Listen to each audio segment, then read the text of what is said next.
Assalamualaikum warahmatullahi wabarakatuh. Saya Alin Ritika Ramadhani dari Prodi Ekonomi Syariah 1 dengan NIM 2302 13715. Di sini saya akan menyampaikan peran pemerintah dalam kerangka ekonomi Islam. Pertama itu ada peran dan fungsi pemerintah. Munzekaf dalam The Economic Role of States in Islam memaparkan bahwa ada dua elemen yang dapat dikatakan berbeda dan unik dari fungsi negara dalam Islam, yaitu yang pertama, sistem rasionalisasi yang digunakan oleh negara untuk menentukan relevansi, kegunaan, dan kemanjuran keputusan politik dan proses pembuatannya. Yang kedua, ranah dan ruang lingkup negara Islam meliputi urusan duniawi serta urusan akhirat.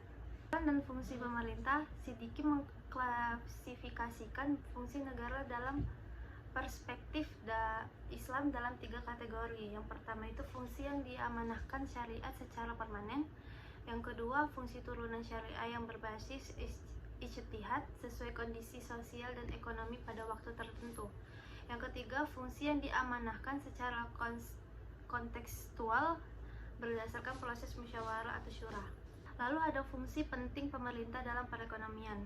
Pertama itu mengawasi faktor utama penggerak perekonomian. Pemerintah harus mengawasi gerak perekonomian. Yang kedua, menghentikan muamalah yang diharamkan dimaksud dengan muamalah haram. Yang ketiga, mematok harga kalau dibutuhkan. Para ahli fikih berbeda pendapat dalam hal mematok harga. Lalu ada landasan hukum dan bidang-bidang yang dapat dan tidak diintervensi negara. Yang pertama, bidang-bidang ekonomi yang dapat diintervensi oleh negara. Intervensi pemerintah terhadap masalah-masalah perekonomian rakyat.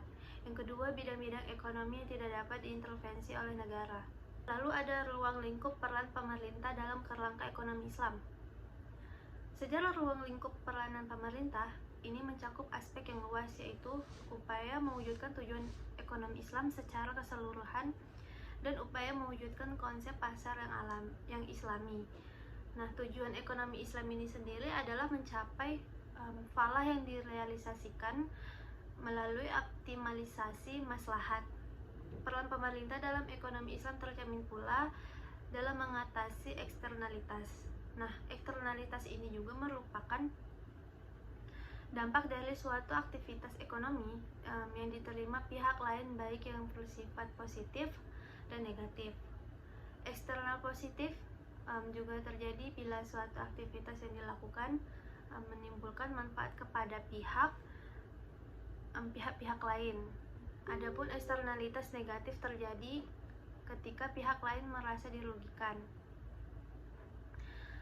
Lalu ada fungsi atau tugas negara Indonesia adalah yang pertama itu ada fungsi keamanan, pertahanan, dan ketertiban. Lalu juga ada yang kedua fungsi kesejahteraan. Nah, lalu yang ketiga ada fungsi pendidikan, dan yang keempat ada fungsi mewujudkan ketertiban serta kesejahteraan dunia. Para ulama Islam menekankan pada fungsi negara atau pemerintahan sebagai berikut. Nah, yang pertama ini ada menjaga keadilan dan menghilangkan ketidakadilan. Yang kedua, melindungi keamanan, kehidupan, dan properti individu serta hukum dan ketertiban. Yang ketiga, membuktikan bahwa etika bisnis diterapkan. Yang keempat, menerapkan mekanisme pasar ke dalam praktik yang sesuai untuk kepentingan semua individu. Yang kelima, mengatur kehidupan ekonomi dan meletakkan beberapa aturan dalam pengertian itu. Yang keenam, menggerakkan dan mengelola barang publik. Yang ketujuh, melaksanakan pelayanan publik. Yang kedelapan, menjaga jaminan sosial.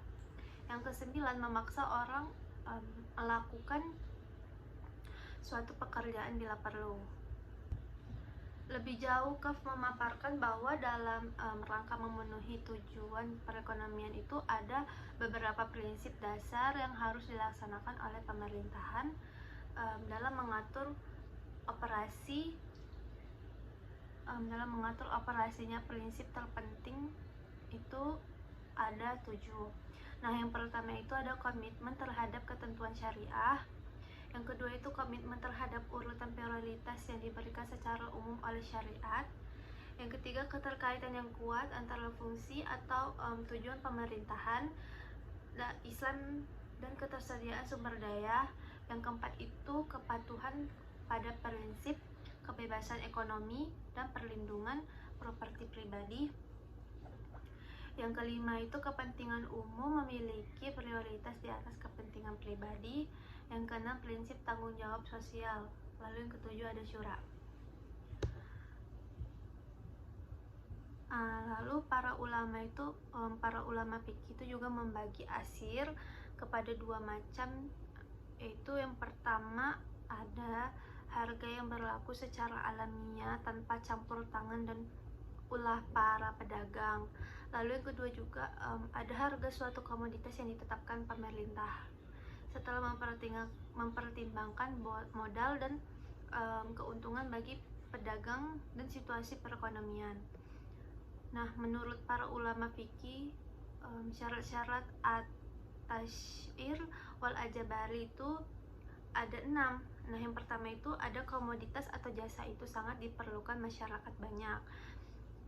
Lalu yang kedua ada terbukti bahwa para pedagang melakukan kesewenang-wenangan dalam menentukan harga komoditas perdagangan mereka.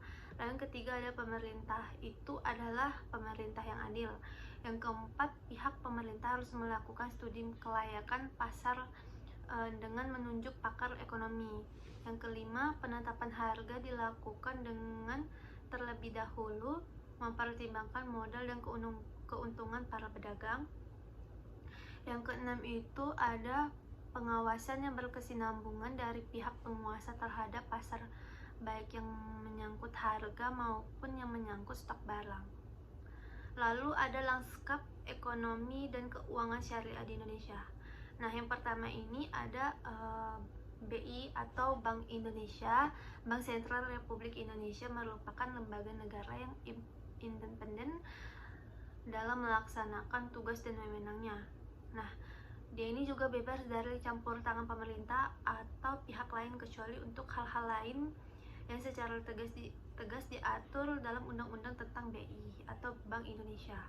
Lalu yang kedua ini juga ada Otoritas Jasa Keuangan. Nah, Otoritas Jasa Keuangan ini juga masa depan pertumbuhan industri perbankan syariah nasional sempat diinterupsi nih oleh kekhawatiran dan kegelisahan beberapa kalangan ketika pengaturan dan pengawasan perbankan beralih dari Bank Indonesia kepada OJK. Lalu yang ketiga ada Badan Amil Zakat Nasional. Nah, di sini zakat adalah prinsip penting dalam ekonomi Islam. Zakat dalam Islam ekonomi memiliki dua fungsi utama. Yang pertama sebagai alat ibadah yang memberi manfaat individu untuk orang yang membayar zakat.